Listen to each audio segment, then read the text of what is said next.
Hello, welcome to Grammar Time. My name is Mr. Sam. Today we are going to be discussing a very important topic. This topic is very simple. However, because of the intricate matters that comes with it, a lot of people make mistake while using them. What's this topic? The topic is simply conjunctions. Conjunctions. One of the parts of speech. In fact, it is considered one of the minor parts of speech. The major parts of speech, which are noun, verb, adverb, adjectives, pronoun.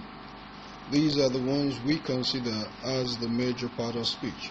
Preposition and conjunctions and the rest of them, many consider them the minor part. However, as minor as they may appear to be, they are very, very important. So, today, looking at conjunction, first off, we need to define what conjunction is. What is conjunction? Well, conjunction is a word that joins words, phrases, or sentences. Having said that, what do I mean?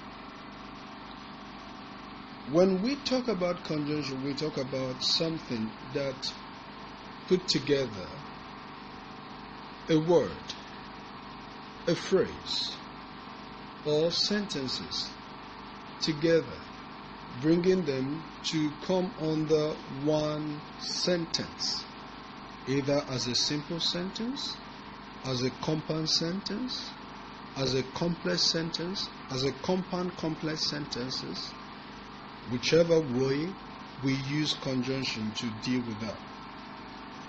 Now, look at this. When it joins similar parts of speech, like in noun joining with noun, or adjective joining with adjective, we call that group of words phrases.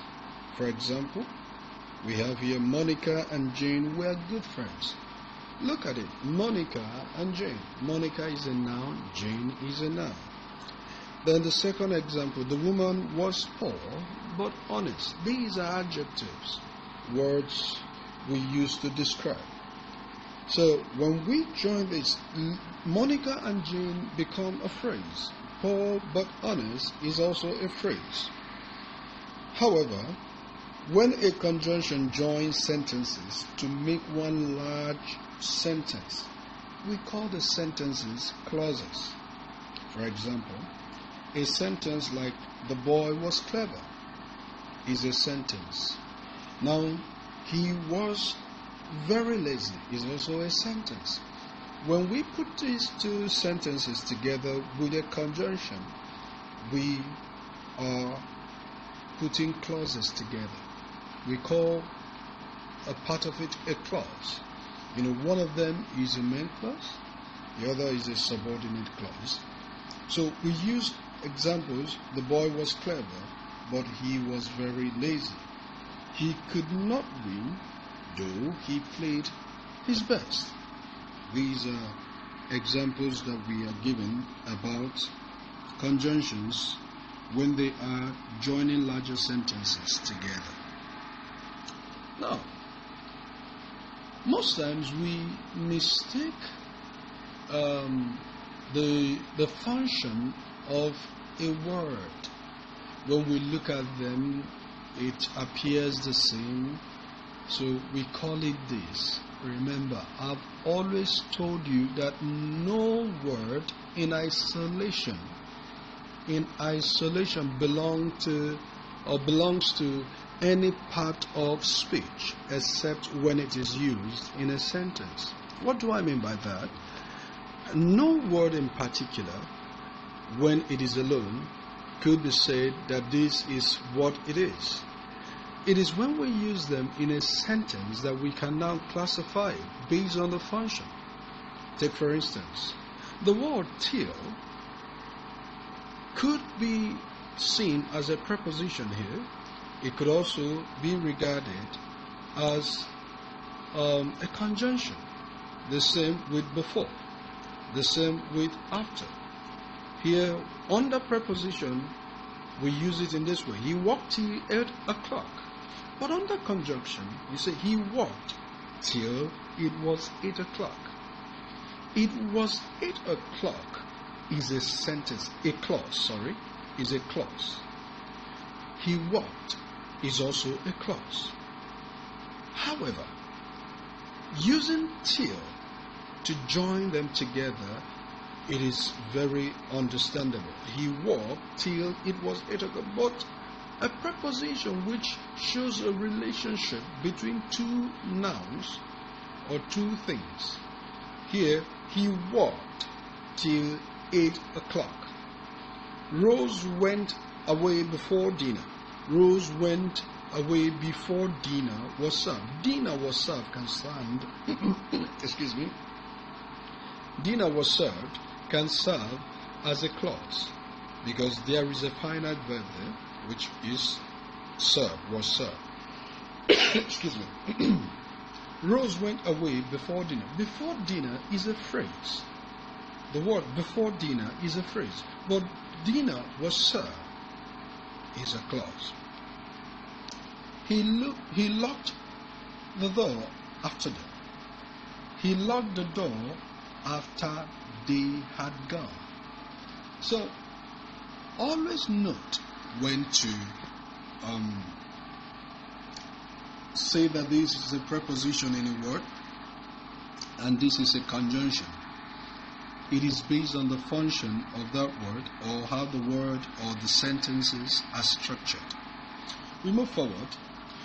With that, we can categorically say that a conjunction is a word, or we can say a conjunction can, or let me just read. Therefore, a conjunction can be said to be words.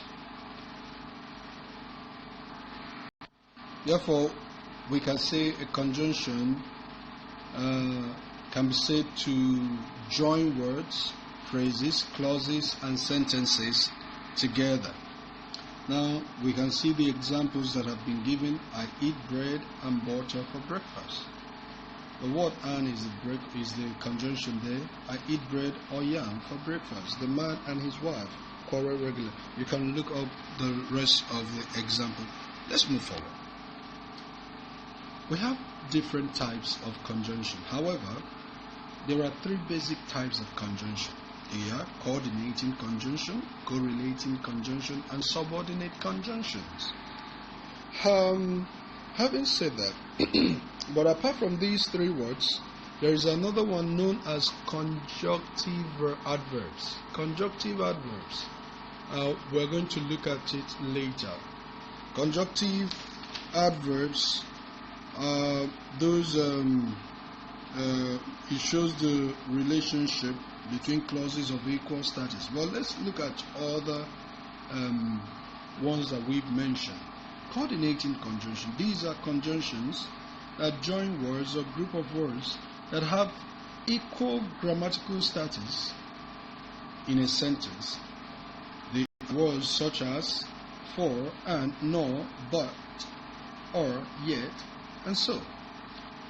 The acronym of all this is called FAMBOYS, for those that understand. Now, correlating conjunction, these are conjunctions that come in pairs. The first of the pair relates with the second to convey complete meaning and understanding.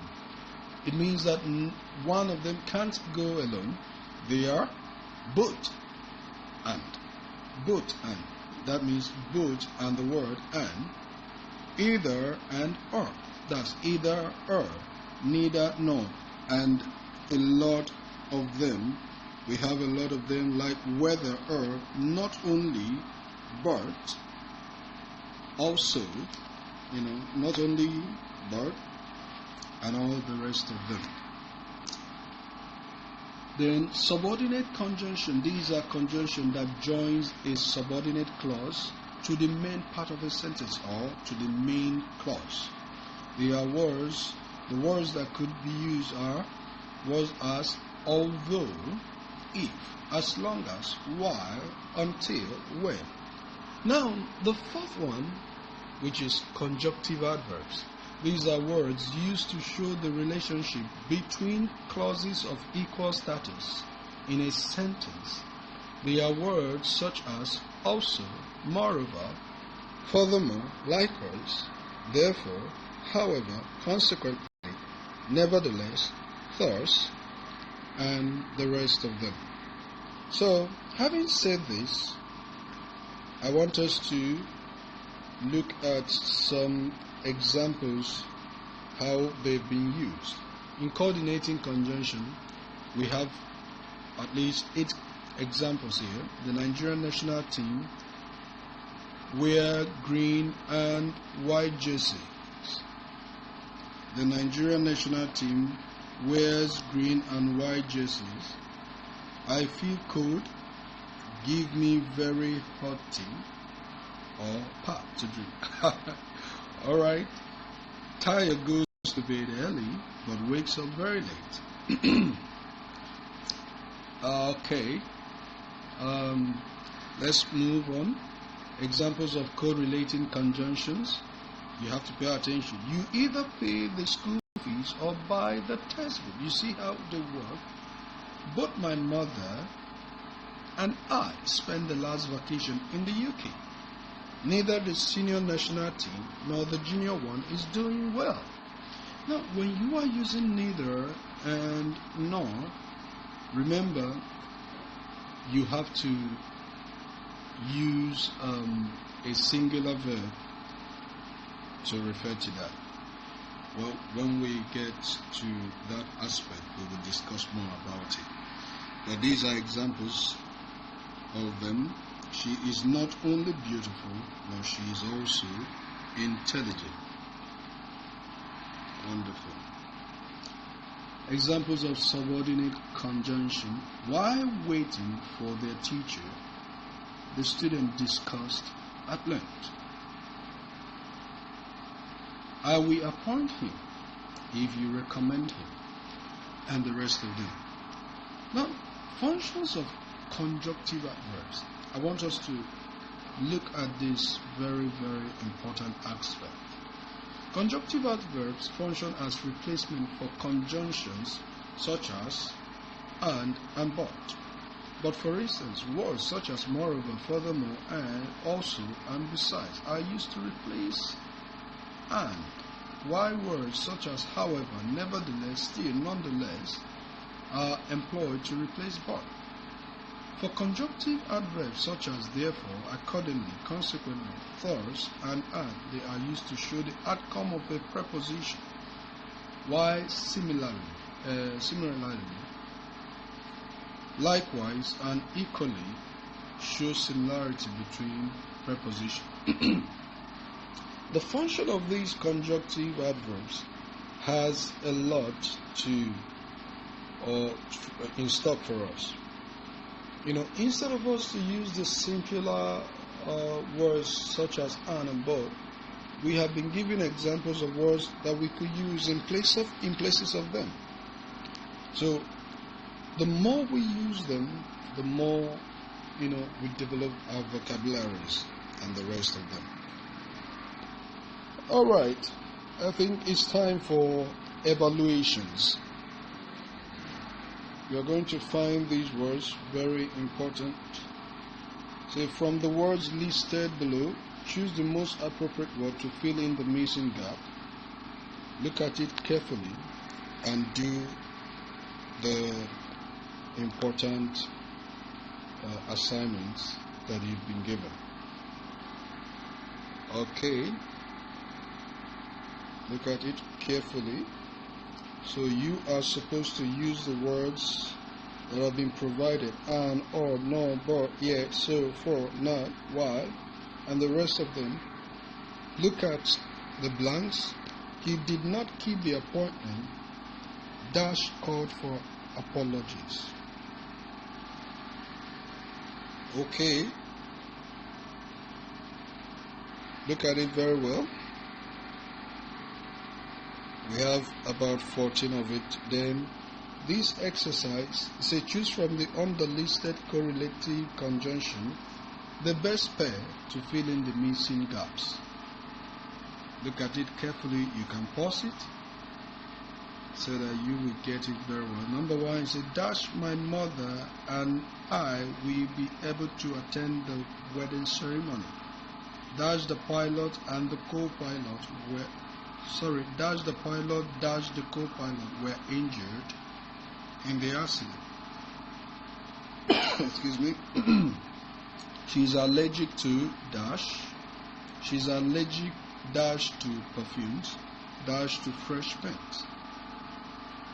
Dash old dash young women should have equal opportunities as their male counterparts. Dash you pay up dash forfeit the property.